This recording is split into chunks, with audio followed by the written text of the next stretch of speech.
Matthew Stafford has finally received the change of scenery that he's so desperately needed for the past half-decade. He's been forced to play hero ball for years in Detroit and now gets to operate in Sean McVay's wide zone offense, which is one of the most quarterback-friendly schemes in the NFL. However, as it is with most trades, I don't think everything will be perfect from the beginning, because Stafford and McVay will both have to alter their styles in order to get the absolute best out of each other. I want to begin by introducing McVay's offense, and more specifically explaining how and why it benefits the quarterback. The Shanahan Scheme, which is where McVay's offense is rooted, is centered around the wide zone run game and play action off of it. If you want to know more about McVay's use of the zone run scheme, I cover it more in depth in my video on Super Bowl 53, which I'll link in the description. But today the focus will be on what the scheme does for the quarterback.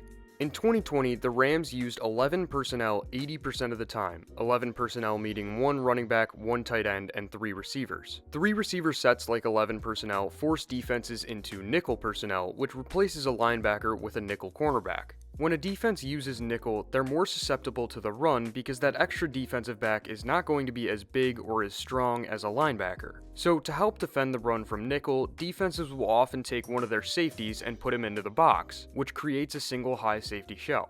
The Rams also like to align their receivers to the inside of the numbers in what are known as reduced or nasty splits, which force the outside cornerbacks to align with outside leverage. McVay then calls crossing routes for his receivers, which the outside leverage cornerbacks can't be expected to keep up with in man coverage. Take this play from Week 11 as an example, and notice how all 3 of the receivers in the formation are lined up to the inside of the numbers. The Z receiver, Robert Woods, is aligned right next to the tight end in a highly reduced split, which forces Bucs cornerback Carlton Davis to align with outside leverage. This gives Davis virtually no chance to keep up with Woods when he runs a crossing route, and Woods creates a couple yards of separation. Woods and Davis both ran about a 4.5 40 at the combine, so the fact that Woods got so open here wasn't a matter of speed, it was a matter of scheme.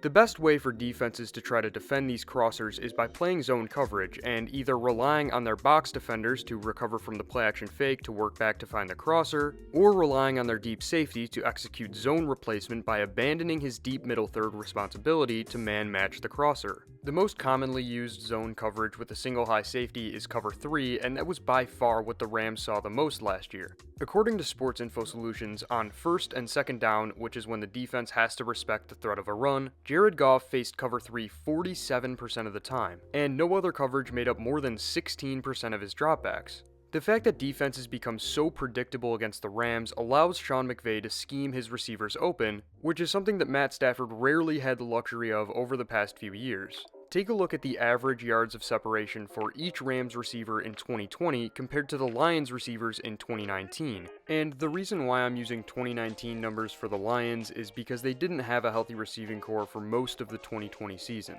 The Rams receivers gain significantly more separation when they're targeted than the Lions receivers, and that isn't necessarily because they're that much better at running routes, it's because they're schemed open. Whereas the Lions receivers are relied on to consistently win contested catch battles, especially Kenny Golladay, who I'll get to later on. As for Sean McVay scheming receivers open, I want you to take a look at this play from Week 11 against Tampa Bay. The combination of LA's use of 11 personnel and the threat of a run forced the Bucs defense into a single high safety shell, and the reduced splits from the Rams receivers forced Tampa to call cover 3. McVay called one of his favorite passing plays, which is a cover 3 beating play action Yankee concept with a couple of check down options in the flat. The play is designed to high-low the deep safety, which means that he's forced to make an impossible decision. If he executes zone replacement by dropping down to man-match the crosser, Goff will throw deep down the seam to Cooper Kupp in the end zone. And if he stays home in the deep middle of the field, Goff will throw to Josh Reynolds over the middle on his deep over route. Post-snap, Bucs safety Jordan Whitehead stays home in the deep middle, which allows Reynolds to get wide open for a 20-yard gain. The predictability of Tampa's defense here was thanks to McVay's offensive scheme and made Jared Goff's post-snap process as easy as it gets. The Lions, on the other hand, rarely made an effort to scheme their receivers open and instead relied on Matt Stafford to throw perfect passes to tightly covered receivers deep downfield. Take this play from Week 7 against the Falcons as an example. Kenny Golladay is lined up on the bottom of the screen as the X receiver and is running a go route. Stafford throws up a jump ball, and as he so often does, Golladay comes down with the catch. And a quick side note, if you want to see some of the most impressive contested catches there are, watch this Week 7 game between Detroit and Atlanta. Galladay put on one of the best performances I've ever seen from a receiver, but that's neither here nor there. The point is, Detroit's offense relied way too heavily on Galladay to make these contested catches and Stafford to throw a perfect ball, which may work more often than not when you have a stud receiver like Galladay, but it puts a ton of pressure on the quarterback to consistently make perfect passes. Playing in McVay's offense will help Stafford in the sense that his receivers will be more open, and that brings me to the next thing I want to cover, which is play action. In 2020, Stafford was very good on play action, better than Goff in fact, but the Lions only used it 23.7% of the time, while the Rams used it 34% of the time. On play action, Stafford's completion percentage went up by 1.3%, his average yards per attempt went up by 1.5, and his passer rating went up by 5. So in theory, the increase in play action usage should benefit Stafford, and it probably will, but Stafford and McVay are accustomed to running play action very differently. A bootleg is a play action concept where the offense tries to overload one side of the field with receivers, and the quarterback rolls out to the opposite way of the play action fake. Take this play from week 3 as an example. The route concept has one receiver run a vertical clear route, one run a crosser, and a third run to the flat. The Bills did a nice job of covering up all 3 receivers, but the tight end, Gerald Everett, snuck behind the linebackers on a delayed release and picked up an 18-yard gain. Bootlegs are a staple in the Rams' offense as they made up over 45% of LA's play-action passes, and Jared Goff was very productive when running them. According to Sports Info Solutions, in 2020, Goff averaged 7.8 yards per attempt and posted a passer rating of 99.5 on bootlegs, while Stafford averaged a mere 3.9 yards per attempt and a passer rating of 72.7. Now, I know the sample size is small, and I don't necessarily think that Stafford's lack of production is entirely his fault, but there's no question as to whether or not he's better at running play action when he can remain in the pocket.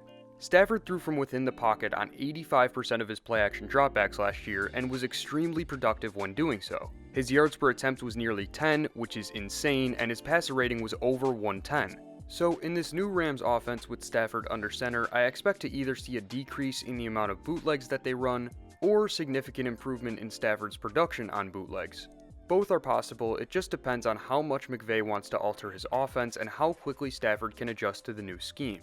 Another way that this Rams offense will change is the rate at which they throw downfield. One of the most important elements of Stafford's game is his ability to throw deep downfield, which is something that just wasn't really present in the Rams offense with Goff at quarterback. According to Pro Football Focus, Goff only threw 20 or more yards downfield 7.8% of the time, which was 32nd in the league, ahead of only Drew Brees.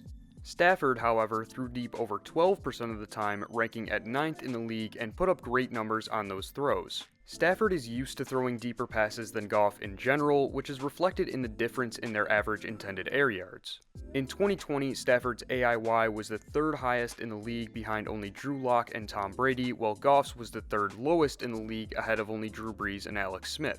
Stafford's deep passing ability could really open up the Rams' offense, but McVay has to be ready to adjust, and it might take some time for those adjustments to turn into actual production. I believe that Matt Stafford is a very talented quarterback, and going to the Rams may have saved his career, but I don't necessarily think that the Rams' offense is going to dominate from the beginning.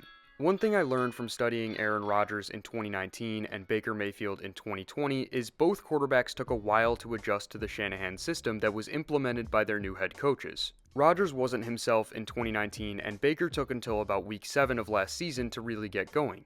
I expect the same thing to happen with Stafford, and maybe even to a greater degree because of how different his playstyle is compared to Goff's. The Shanahan offense is quarterback friendly, but that doesn't necessarily mean it's easy to learn. Hopefully, having Stafford will open up the Rams' offense and finally release Sean McVay from the metaphorical leash that was Jared Goff. But the success of this offense all depends on the versatility of both Stafford and McVay. Both guys are among the best in the league at their positions and have the potential to be a Super Bowl winning duo, but with this new offense, patience will be key. Thank you guys so much for watching today's video. Next up is a pair of scouting reports on Alabama receivers Jalen Waddle and Devontae Smith, so be on the lookout for that. You can follow me on Twitter, which will be in the description, and I hope you enjoyed. So until next time, later.